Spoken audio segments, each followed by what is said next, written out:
మానస సరోవర్ యాత్ర ప్లాన్ చేస్తున్నారా? నమ్మకంగా సేఫ్ గా మీ కలల మానస సరోవర్ యాత్రని ట్రావెల్ టర్న్స్ తో నిజం చేసుకోండి. మరిన్ని వివరాలకు ఈ నెంబర్కు కాల్ చేయండి.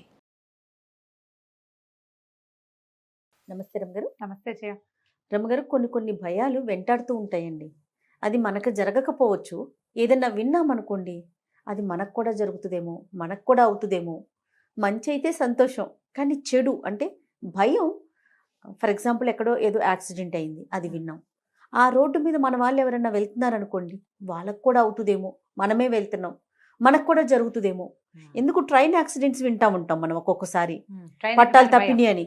ట్రైన్ లో వెళ్ళాలి అంటే అది కనెక్ట్ చేసి అది మర్చిపోయేదాకా ఇది గుర్తుంటుంది. గుర్తుంటుంది, అది వరపుకి రావాలి. అట్లా ఇప్పుడు ఏ పామునో అలా చూస్తాం ఎక్కడో రోడ్డు మీద. మనం ఎక్కడ ఏది కనిపించినా దాన్నే ఊహించుకుంటూ ఉంటాం. అమ్మో వస్తుందేమో, ఉంటదేమో, అదేనేమో. ఇవి తీవ్ర స్థాయికి కూడా వెళ్ళిపోతా ఉంటాయి రమ్మగారు. జయ, పిచ్చిక్కిపోతారు. మామూలు పిచ్చి ఉండదు రమ్మగారు. చాలా పెద్ద దాంట్లో నుంచి బయటికి రాలేకపోతారు. నా పర్సనల్ ఎక్స్పీరియన్స్ ఒకటి చెప్తాను. నాకు యాక్సిడెంట్ అయింది కదా, కారు యాక్సిడెంట్ అయింది. దాని తర్వాత నేను డ్రైవింగ్ నేర్చుకున్నాను, లైసెన్స్ కూడా వచ్చింది. అయినా కూడా నేను కారు తీయలేను రమ్మగారు. ఈవెన్ మన నాతో పాటు ఎవరైనా డ్రైవ్ చేస్తున్న వాళ్ళ పక్కన కూర్చున్నా సరే, 2 వెహికల్స్ మధ్యలో నుంచి వెళ్తుంటే గుండె అసలు వెళ్ళిపోతుంది లోపలికి. ఆ వెహికల్ కిందకి మన కారు వెళ్ళిపోతుంది. అదే ఇమాజినేషన్లో ఉంటే ఒక్కొక్కసారి స్వెట్ కూడా పట్టేస్తుందండి. ఆ ఫీల్డ్లో నుంచి అసలు ఎట్టి పరిస్థితిలో బయటికి రాలేను. ఓవర్టేక్ చేస్తున్నా సరే భయం వేస్తుంది. ఇప్పటికి స్టిల్ నాకు 10 ఏళ్ళు అయిపోతుంది యాక్సిడెంట్, దాదాపు 12-13 ఏళ్ళు అవుతుంది. అయినా కూడా నేను ఆ ఫీల్డ్ లో నుంచి బయటికి రాలేకపోతున్నా. హోమియోపతి మందేసుకోవడానికి వెళ్ళినప్పుడు నాకు ఇలాంటి లోపల భయం ఉందని చెప్తే, దీనివల్ల ఇలాంటి భయాల వల్ల కొన్ని రకాల ప్రాబ్లమ్స్ వస్తాయి శారీరకంగా. అవునా? సైకోసమాటిక్ ప్రాబ్లమ్స్ అంటారు. మానసిక సమస్యలకు, మానసికమైన భయాందోళనలకి సంబంధించిన కొన్ని సమస్యలు వస్తూ ఉంటాయి మనకి. వీటికి మంది వేసినప్పుడు నాకు ఈ ప్రాబ్లం ఉంది, ఇది నాకు భయం వేస్తుంది. చాలా మంది చూడు, మన లిఫ్ట్ లో ఎక్కడానికి భయం. అవును, ఎక్కువ మంది జనాలను చోటకెళ్తే వీళ్ళకి పై ప్రాణాలు పైన పోతున్నటువంటి, ఊపిరాడదు, గాలి అందట్లేదు, చెమటలు పోసేస్తాయి. ట్రైన్లో భయం, ట్రైన్లో బాత్రూంలోకి వెళ్ళడానికి భయం, ఫ్లైట్ భయం. నిజం చేయ, ఫ్లైట్లోకి వెళ్ళడానికి భయం, లిఫ్ట్ ఎక్కడానికి భయం. మా అత్తయ్య గారి మనవడు ఒకడు, చిన్నవాడే, చిన్నపిల్లాడు, వాడికి లిఫ్ట్ భయం. వాడు 14 ఫ్లోర్లైనా మెట్లెక్కే వెళ్ళేవాడు. హోమియో మంది వేసుకున్నాక పోయింది వాడికి అది. అవునండి, ఎప్పుడు చెప్పలేదు మీకు. వేసుకుంటానండి. ఇది వేసుకుంటే నీకు కొన్ని రకాల తలనొప్పులు, అలసట్టలు తగ్గిపోతాయి జయ. ఏదన్నా జర్నీ చేస్తుంటే ఎన్ని దేవుళ్ళకి దండం పెట్టుకుంటున్నాను రమ్మగారు నేను. అలాంటి అంత భయంలో ఉంటున్నాను అనమాట. ఇంకా అసలు షాక్ అంతే. అదే, అమ్మ వెళ్ళిపోతే ఓకే వెళ్ళిపోయాము, ఒక ప్లేస్ రీచ్ అయ్యాము అనుకున్నా, అంత భయంలో ఉన్నా. అప్పుడు అలాంటి వాళ్ళు ఏం చేయాలంటే, ఇట్లా ఉండేవాళ్ళు ఆ రోడ్డు మీదకి చూడకూడదు. ఇదొక ప్రాక్టికల్ ఇదన్నమాట టిప్. రోడ్ల మీదకు చూడకూడదు, చుట్టుపక్కల చూడకూడదు. ఫ్రంట్ సీట్ లో కూర్చోవటం సాధారణంగా అవాయిడ్ చేయాలి. ఓకే, తప్పనప్పుడు తప్పదు. పుస్తకం చదువుకోండి, మ్యూజిక్ వింటాం, నిద్రపోవటం. ఆ మ్యూజిక్ కారులో వినపడే మ్యూజిక్ కాదు, చెవిలో వినపడుతూ ఉండాలి. అప్పుడు భయం వేయదు మనకి. ఓకే, అప్పుడు భయం రాదు. కానీ నీకు ఇది కొంచెం తీవ్ర స్థాయిలో చెమటలు పోయటము అవన్నీ అయితే కొంచెం గట్టిగా ఉన్నట్టే. నువ్వు మంది వేసుకున్నాడు, దేనికి వెళ్తావో దీనికోసం వెళ్ళక్కర్లా, దేనికో వెళ్ళినప్పుడు ఇలాంటి భయం ఉంది నాకు అని చెప్తే అది పోగొట్టేస్తారు, పోతుంది. డెఫినెట్ గా రమ్మగారు, అసలు ఫస్ట్ చేయాలి ఆ పని అయితే. ఇప్పుడు మనం ఒక కథ చెప్తాం చూడు, దీని మీద కథలు కూడా ఉన్నాయండి. ఓల్డ్ చెప్పండి అండి. నేను వింటాను జయ, చాలా భయాలని భయం. నేను చెప్తాను, నువ్వు నవ్వొస్తుంది నీకు. ఇట్లా బొట్టు పెట్టుకుంటాం కదా, ఈ బొట్టు పెట్టుకోవడానికి భయపడే వాళ్ళు ఉన్నారు తెలుసా నీకు? అంటే పక్కకు వెళ్తుందా, పుల్ల కంట్లో గుచ్చుకుందిట ఒకళ్ళకి. పుల్ల గుచ్చుకోనా? ఎవరిదో విన్నారు వీరు. అది ఎలా ఉండిపోయిందంటే, ఇలా పెట్టుకుంటుంటే ఎవరైనా ఇట్లా మాట్లాడారనుకో, చెయ్యి మొహం మీదకి వస్తే భయం, కంట్లోకి వస్తుంది, కంట్లో గుచ్చుకుంటుందని.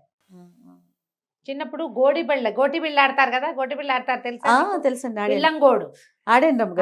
కర్రా పుల్లానో ఏదో అంటారు. అవును కదా, బిల్లంగోడు అంటాం మా వైపు. బిల్లంగోడు. ఆ బిల్లంగోడు ఆడితే ఆ పుల్ల వాళ్ళ మేనత్తకి ఎవరికో కంట్లో తగిలి కన్ను పోయింది. ఓకే, ఆవిడ బొట్టు పెట్టేటప్పుడు కంట్లో గుచ్చుతావు అనేవారట.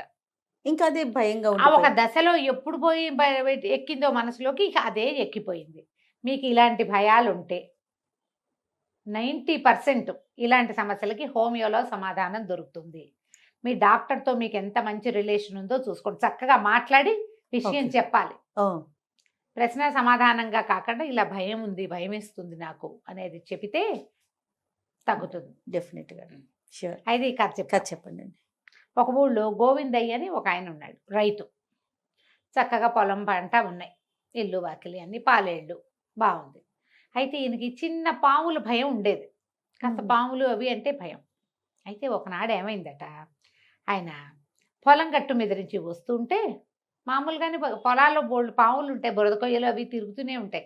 అసలు పాములు ఉండాలి పొలాల్లో ఎలుకల్ని తినటానికి, పంటని ఎలుకలు పాడి చేస్తే ఆ ఎలుకల కోసం పాముల్ని పోషించేవాళ్ళు. పావులకి పొలాల్లో పుట్టలుంటే పుట్టలు తవ్వేవాళ్ళు కాదు, ఆ పుట్ట మేర వదిలిపెట్టి యువతలు వేసుకునేవాళ్ళు పంట.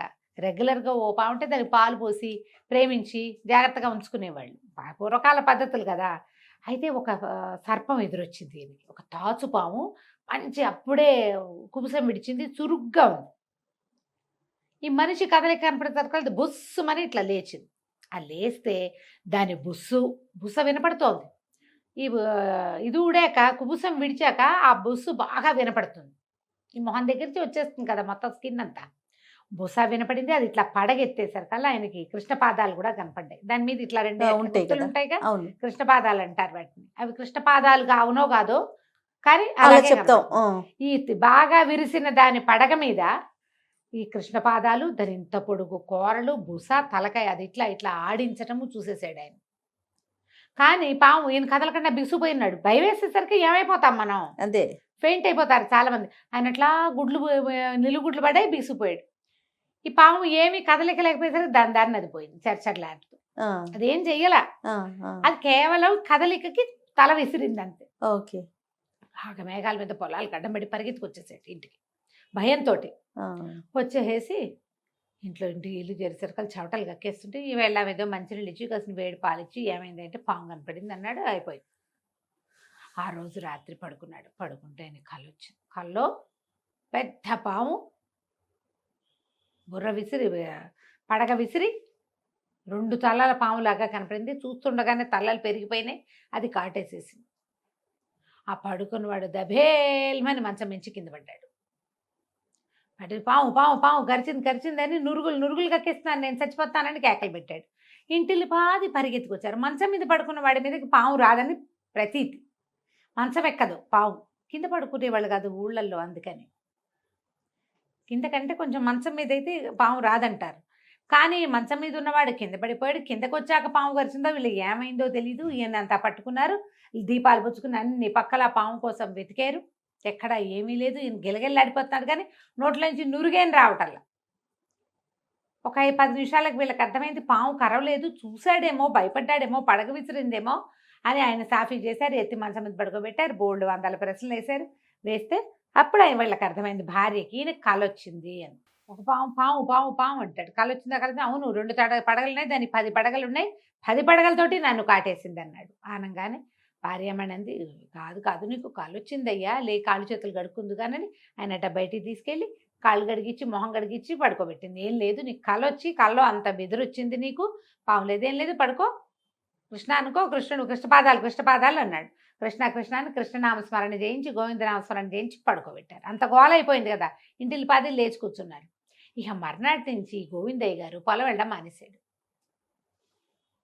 పొలం వెళ్తే పాము, ఈయనకేమనిపించింది, అది దాని దారిన అది బుసకొట్టి దాని దారిన అది పడగ విసిరిపోయింది అనుకోలా, తనని చూసింది, తన మీద పగబట్టింది. పాము పగబడుతుందని చెప్పుకుంటాం కదా, ఇక పగబట్టింది. పొలం వెళ్ళానంటే నేను దొరికేస్తాను. అక్కడి నుంచి మంత్రగాళ్ళనో ఎవరినో పిలిచి దూరాయి కట్టించుకున్నాడు, అదేదో కట్టించాడు. ఆ తర్వాత ఏమో ఇంటి చుట్టూతో ఇసుక జల్లిచ్చాడు, మంత్రించి పాము లోపలికి రాదు. లోపల రాదు, సరే మనం పొలం వెళ్తే వస్తుంది, పొలం దాని ఆవాస స్థానం. ఇక అందుకని పొలం వెళ్ళడం మానేశాడు. అంతకుముందు ఏంటి, రోజు పొలం వెళ్ళి పొద్దు నుంచి సాయంత్రం దాకా పాలేళ్లతో పాటు వంగి గట్ల మీద కానీ చేలో కానీ పని చేసేవాడు. ఏమీ లేకపోతే గట్లు తవ్వి పక్కకు పోసేవాళ్ళు. ఇప్పుడు సంవత్సరం అంతా పని ఉండదు పొలాల్లో, కొంత పని ఉంటుంది, కొంతకాలం ఖాళీ వస్తుంది కదా. అలాంటప్పుడు ఏం చేసేవాళ్ళు, గట్ల మీద ఉన్న చెట్లకి గొప్పులు తవ్వటము, గట్లు సరి చేసుకోవటము, వంకర టింకరగా ఉన్నవి సరి చేయటము, ఏదైనా కూరగాయ మొక్కల పాదలు చిన్న చేలల్లో పెట్టుకోవటం, ఏదో పని. ఈ ఒంటి అలసటకి సాయంత్రం అయ్యి ఇంటికి వచ్చేసి శుభ్రంగా అన్నం తిని కాస్త నీళ్ళు పోసుకుని అన్నం తింటే నిద్ర వచ్చేసేది. ఇంట్లోనే ఉన్నవాడికి శారీరక శ్రమ లేక నిద్ర రాదు, నిద్ర పట్టదు, మాగన్నుగా పడుతుంది. పడుకోనంటే ఎప్పటికో కాస్త కళ్ళు అంటుకుంటాయి. గాఢమైన నిద్ర, ఒళ్ళలిసిన వాడికి వచ్చిన నిద్ర ఖాళీగా ఉన్నవాడికి రాదు కదా. ఇప్పుడు వస్తుందిలే, ఇప్పుడు ఖాళీగా ఉన్న వాళ్ళకే నిద్ర వస్తుంటుంది. అప్పుడు ఇంకేముంది, ఇక తెల్లవారేసరికల్లా మళ్ళీ పాము పాము అని మెలకు వచ్చేసేది. ఆయన క్రమంగా ఏమైంది, అన్నం అరగటం మానేసింది. ఈ రాత్రి నిద్ర లేదు, అలసిపోయినట్టు ఉండేవాడు. ఏం తింటాడు? తెల్లవారులు నిద్రలేక అన్నం కూడా అరిగి తెచ్చేది కాదు. అన్నం ఇప్పుడు ఎట్లా అరుగుతుంది రాత్రి? మన నిద్రలో కొంత ఒంటికి కూడా పడుతుంది అన్నం మనం తిన్నది. ఏం పడుతుంది నిద్రేది?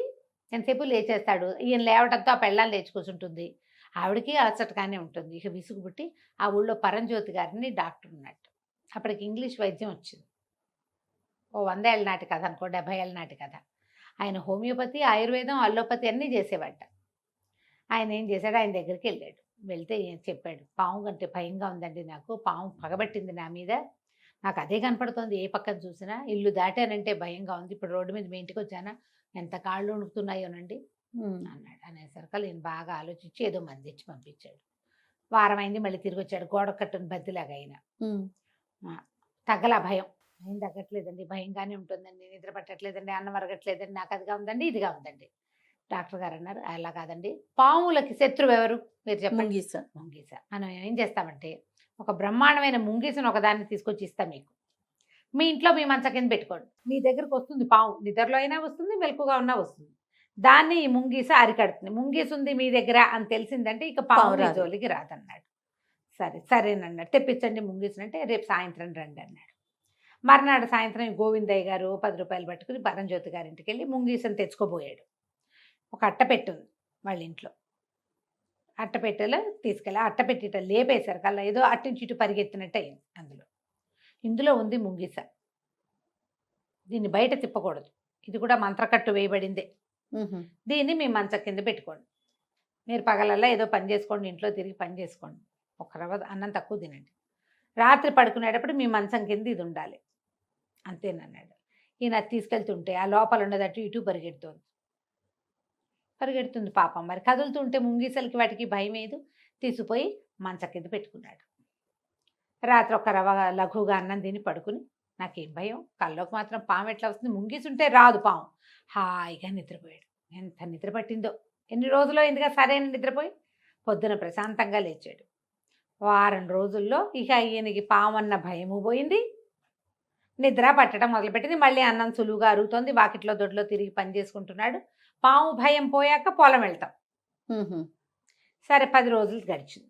ఈయన మెల్లిగా పొలం కూడా వెళ్ళటం మొదలుపెట్టాడు. సరే ఓ రోజు పరంజ్యోతి గారి దగ్గరికి బయలుదేరాడు. పెట్టుపుచ్చుకుని, డాక్టర్ గారు బాగా పనిచేసిందండి వైద్యం మీది, ముంగిస్తుందన్న ధైర్యంతో నాకు పాడుకాలు రావడం మానేసినాయి, పాలేళ్ళంతా అన్ని పక్కల ఉన్న పుట్టలన్నింటినీ తవ్వి చేశాను, మా పొలంలో పుట్టలేవు ఏం లేవు, ఇప్పుడు పాము రాదు, నాకేం భయం పోయిందండి. పాపం ఈ ముంగీస 10 రోజుల నుంచి నా కోసం తిండి తిప్పలు లేకుండా అట్టపెట్టెలో పెట్టావు, పిచ్చిమొహంది, దానికి ఆహారం పెట్టద్దు, ఇంత సహాయం చేసింది, మరి దీన్ని వదిలేద్దామండి అన్నాడు. అంటే అలాగే వదిలేద్దురు కానీ పట్టు రండి అంటే ఆ అట్టపెట్టె పుచ్చుకెళ్ళాడు. అట్టపెట్టెలో కదులుతోద్ది అటు ఇటు. సరే అట్టపెట్టె దగ్గర కూర్చుని ఈయన అన్ని పక్కల నుంచి ఊడదీశాడు. దాన్ని ఇట్లా కట్టేశారు కదా, ఊడదీసి మూత ఇట్లా తీసి ఆ ముంగీస బయటికి రావడానికి వీలుగా వెళ్ళి వెనక్కి జరిగి కూర్చున్నాడు. అది ఒక దూకుతుంది కదా, దూకుతుంది కదా, వెనక్కి కూర్చున్నాడు. ఏమీ దూకలేదు లోపల నుంచి, రాలా ఏది బయటికి. ఏమిటండి రావట్లేదు, అయ్యో పిచ్చిమోహన్ ఏమన్నా చచ్చిపోయిందేమోనండి అంటే ఆ డాక్టర్ గారు పరంజ్యోతి గారు లేచి నిలబడి తన సీట్లో నుంచి లేచి వచ్చి ఈ అట్టపెట్టెలో చేయి పెట్టి ఇంత బాల్ తీశాడు బయటికి. బాల్ తీసి ఇదిగోండి మేము ముంగీస అని చేతిలో పెట్టాడు. గోవిందయ్య ఆశ్చర్యపోయి, ఏంటండి ఇది ఉందా, ఇక బంతుందా అన్నాడు. బంతి కాక ఏంటండి, ఏ ముంగీస మీకోసం 10 రోజులు డబ్బాలో ఉంటుంది చెప్పండి, అంతే కదా. మీరు అక్కడ పామును చూస్తే అది మీకు ఒకసారి కనపడింది, ఎన్ని వేల సార్లు కనిపించింది, మీ భ్రమే తప్పిస్తే ఏమైనా ఉందా, ఇందులో ముంగీస ఉందన్న నమ్మకమే మిమ్మల్ని కాపాడింది.